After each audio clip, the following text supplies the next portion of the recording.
Yesterday I put out my first impressions of OVRDARK, a do not open story, promising that I'd review the game in full once I'd had my hands on it for a bit more time. And I thought today was probably the best time to do that since I've got some more stuff planned for the rest of the week and my time is a little bit limited. So let's talk about it today, because I've had a lot more hands-on time with the game since having those first impressions, and I've seen a few of the pitfalls of the game. There aren't many, but there are some.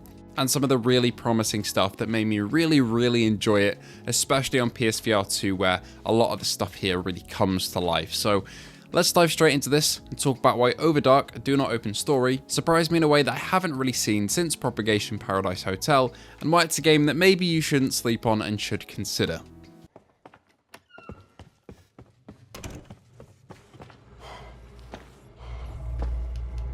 Nah, not going on there.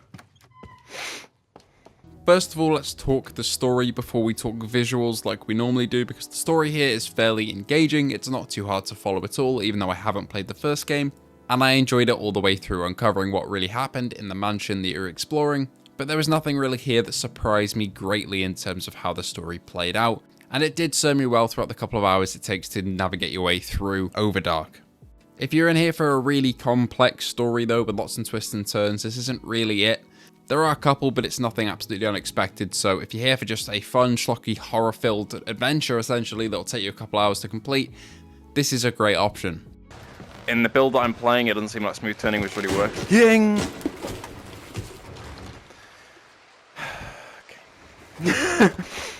God. In terms of visuals, I was absolutely impressed by how good OVRDARK looks compared to how I thought it would look. I checked out some of the Steam preview trailers and the demos that released a couple months ago. I think it was 4 months ago, which was an earlier build, and really wasn't impressed. I wasn't that excited for the game at all, but it has progressed leaps and bounds since then, and especially on the PSVR2, it looks pretty damn incredible. The contrast between your flashlight and the dark areas, especially when you take out fuses and the lights go out, is really something to be admired. The resolution here is great, it runs flawlessly at native FPS, meaning there's no reprojection at all, and it makes it feel just as good as games like Resident Evil.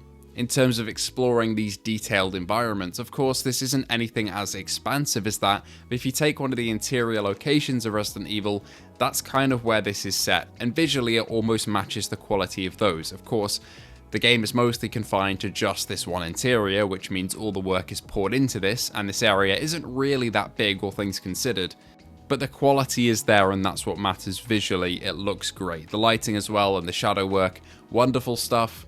And I thoroughly enjoyed exploring the mansion that this is set in, finding new scary areas, and just generally enjoying exploring with my flashlight, because VR games are made 100 times better with a flashlight.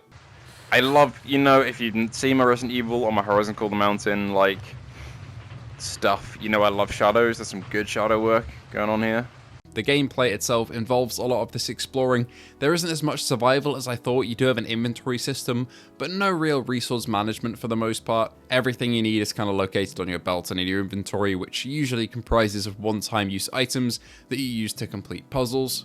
Just like you do in Resident Evil, that's kind of really what this reminded me of, was the puzzles in places like Castle Dimitrescu and stuff like that, where you have to go around finding items that then link to other rooms, which will unlock more parts of the mansion or the castle, in this case, the house you're exploring, and things progressively get more and more open for you to explore, which I appreciate. There are a few sections where you have to run away and hide, and the game uses headset haptics and controller haptics really well in these moments. The haptics are pretty great throughout this entire game, I've found, and especially in the moments when you're running from the main antagonist, the headset rumble is really going off and it adds to the tension, which I really liked.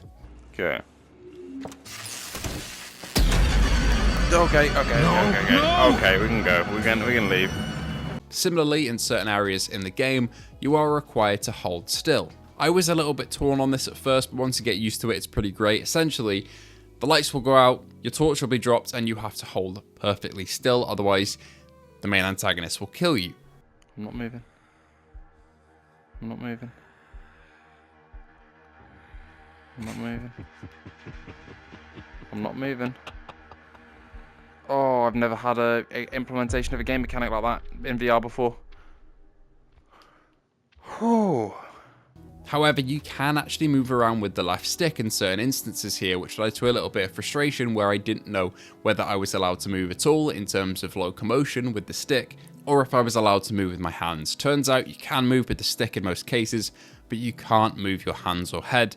But these moments were genuinely pretty scary because you had to keep completely still, and it reminded me a lot of Until Dawn with the mechanics in that game where you have to keep your controller still, except this time it's your entire body. It's pretty petrifying when it happens, and it's not just in scripted moments too. In certain moments you'll be going through the house just exploring as normal, you'll walk around a corner and the main scary bloke will be looking at you from the end of the hallway with his glowing eyes, and it genuinely is pretty scary, and in these moments you have to hold still here too, which is something that keeps the gameplay spiced up and keeps you on edge.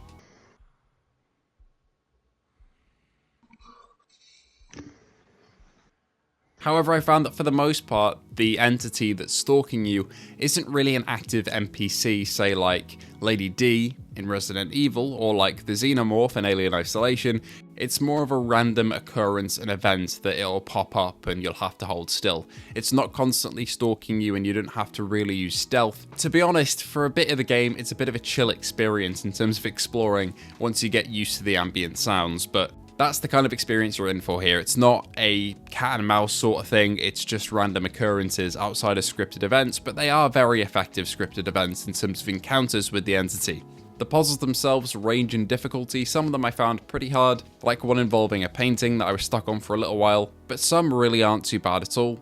And the key here, like in the Resident Evil games, is just to pay attention to the stuff scattered around you and the visual clues and you'll probably be alright. If you're used to those puzzles, you'll feel right at home here. There are some really good spooks and scares throughout this playthrough, mostly involving some great sound work, but the sound work does vary in certain areas. In the basement, I found it to be really effective, and even around the house for the most part, it is pretty effective, but there are a couple of audio stings that are repeated constantly, and if you're really taking your time to go throughout the house, you'll hear them repeated a lot. And some of them are more effective than others. Sometimes you'll have taps on windows when you go near them, which will really get to you, but then others will just have a normal audio sting of a horror riser sound, essentially. And they can get a little repetitive as a soundscape if you're just traversing through the house for long periods of time, but ultimately the game isn't that long, so it won't get too repetitive too quickly. And the game does cut out all sound and music when it really needs to add to the tension, which I really liked.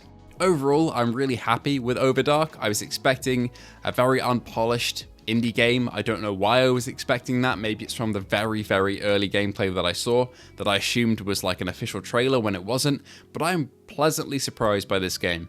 It's another hit like Propagation for me that came out of nowhere and I absolutely loved. And even though I was playing an unfinished build of the game, it was still incredibly polished, so I can't wait for the actual release because that'll look even better. Aside from a couple visual glitches of course it being an unfinished build, I ran into no bugs throughout my playthrough, which is always appreciated for a smooth experience, and I thoroughly enjoyed my time here. Anyway, thank you all for watching. I hope you did enjoy. If you did, please feel free to like and subscribe. Thank you to our patrons Luke Bentley, Hazit Mirza, Ace Gamer, and Phil Irving. Your guys' donation helped the channel keep going day after day and month after month, so thank you once again for that. Please let me know what you think of the game in the comments below. Are you going to be getting it or not? And I hope to see you all in the next video.